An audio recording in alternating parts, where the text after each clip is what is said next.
Bonjour, je suis Martha Erico, l'auteure d'Apprendre à prendre soin de soi.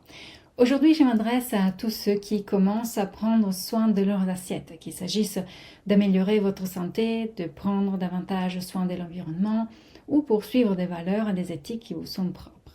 J'aimerais vous indiquer quelques erreurs qu'il fait bien d'éviter. Ainsi, vous pouvez tout de suite avancer à pas de géant sur le chemin de la nutrition. Voici la première erreur. Croire que manger de la viande n'est pas naturel. Il est vrai qu'une pause dans la consommation des viandes peut s'avérer utile dans certaines situations et apporter un soulagement. Cette amélioration n'est pas contestable, car l'élimination radicale des protéines animales facilite grandement le travail des reins et la détoxication ainsi que le drainage qui en découle procure une sensation de bien-être. Cependant, les problèmes deviennent évidents avec le temps et sont souvent assez graves. Il est important de reconnaître que l'organisme a besoin d'être propre, mais il a également besoin d'éléments structurels, de ces briques de construction nécessaires pour réparer ou remplacer rapidement les structures défectueuses. Notre organisme a besoin d'un apport constant en protéines animales, car il ne peut pas se contenter des protéines végétales présentes dans les légumes et les légumineuses.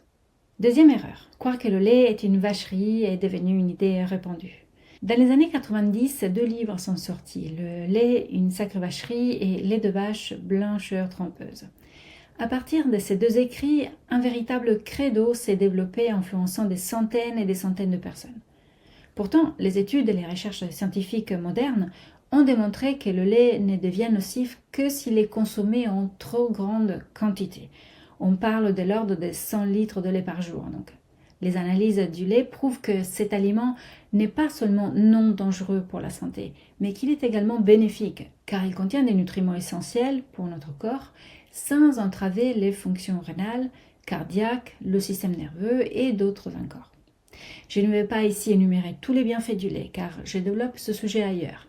Mais si cela vous intéresse, je vous invite à suivre la formation en ligne Adapter son alimentation, en fonction de votre âge et de vos activités quotidiennes.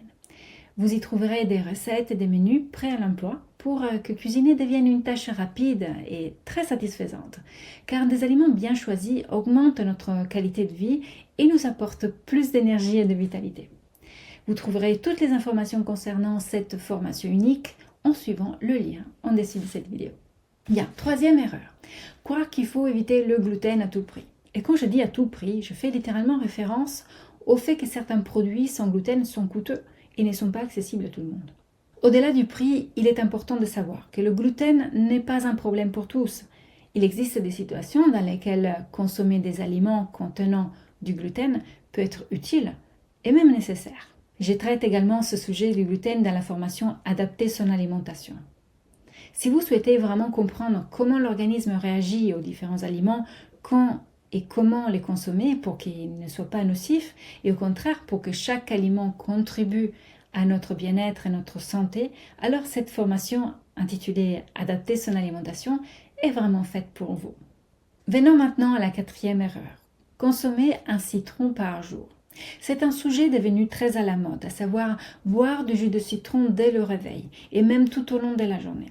Il faut savoir que, à moins que vous ne soyez en train de traiter une pathologie particulière, boire autant de jus de citron peut entraîner une véritable déminéralisation de l'organisme. Comment cela est possible, me direz-vous, alors qu'il contient tant de minéraux? Eh bien, même s'il est riche en minéraux, l'acidité du citron finit par attaquer nos réserves et nous déminéraliser. Certains d'entre vous ont peut-être remarqué que lorsque l'on consomme du citron, les dents deviennent plus sensibles. Cela s'explique par le fait que l'acidité attaque l'émail des dents, augmentant leur sensibilité. Trop de citron peut s'avérer donc dangereux pour la santé. L'organisme aime l'équilibre et non les excès. En petite quantité, le citron peut avoir des effets bénéfiques, mais en cas d'abus, comme pour tous les excès, les effets indésirables finiront par se faire sentir tôt ou tard. Cinquième erreur, éviter complètement le sucre. Notre métabolisme tout entier repose sur les sucres, et sans un certain pourcentage de glucose dans le sang, nous ne pourrons pas survivre. Il n'est donc pas possible d'éliminer tous les types de sucre à vie. Il est nécessaire de faire un peu le tri. De quel sucre parlons-nous? Du sucre blanc raffiné obtenu par des processus chimiques? Oui, celui-là, je vous l'accorde, il vaut mieux l'éviter complètement. et les autres. Je pense que vous serez d'accord avec moi pour affirmer que le sucre des fruits peut être bénéfique, tout comme les sucres lents ou complexes issus des céréales comme le riz, le maïs, le blé, l'épeautre, etc. ou d'autres plantes comme le sarrasin, les pommes de terre. Ces sucres-là nous font du bien si nous savons bien les doser et les cuisiner correctement. Qu'en est-il du miel ? Très complexe, ce sucre est vraiment riche en nutriments, au point qu'il peut mettre notre foie à rude épreuve s'il n'est pas complètement opérationnel.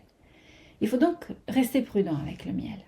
Quant au sucre de canne roux, il peut s'avérer être un outil, un véritable levier dans certaines situations courantes, comme lors des performances sportives ou dans toutes les circonstances nécessitant des efforts musculaires considérables, mais à condition de ne pas en abuser.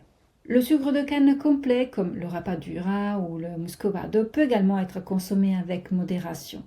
Et il ne faut jamais l'interdire complètement pour les mêmes raisons que le sucre de canne roux. En ce qui concerne les autres édulcorants, comme la stevia ou le sucre de coco, je vous laisse réfléchir à cette question par vous-même. Posez-vous la question, pourquoi ai-je envie de les utiliser ? Est-ce juste pour culpabiliser moi en mangeant aussi sucré que je le souhaite ? D'où vient cette envie de manger sucré ? Est-ce vraiment par plaisir ou par besoin ? Dans la formation Adapter son alimentation, j'explique quels sont les besoins en sucre de l'organisme. Et vous verrez qu'il ne s'agit pas seulement d'une question d'émotion, mais aussi de véritables besoins physiologiques pour lesquels, et oui, nous avons parfois besoin de sucre. Si vous voulez en savoir plus sur les effets du sucre sur notre corps, je vous encourage à lire l'article les 7 clés d'une nutrition équilibrée pour contrôler votre glycémie. Je vous mets le lien en dessous de la vidéo également. Bien, j'espère que cette vidéo vous a plu. Si vous souhaitez en savoir plus sur l'alimentation et la nutrition, je vous invite aussi à télécharger le guide Quelle eau boire, sous-titré 5 éléments pour s'hydrater. C'est un petit guide fort instructif et entièrement gratuit. Le lien se trouve en dessous de cette vidéo. Vous pouvez le télécharger et d'ici 5 minutes, commencer à le lire. C'est pratico-pratique et cela permet justement d'améliorer tout de suite sa vitalité et son énergie. Abonnez-vous à la chaîne YouTube pour ne rien manquer et surtout n'oubliez pas, prendre soin de soi, ça prend à tous les âges.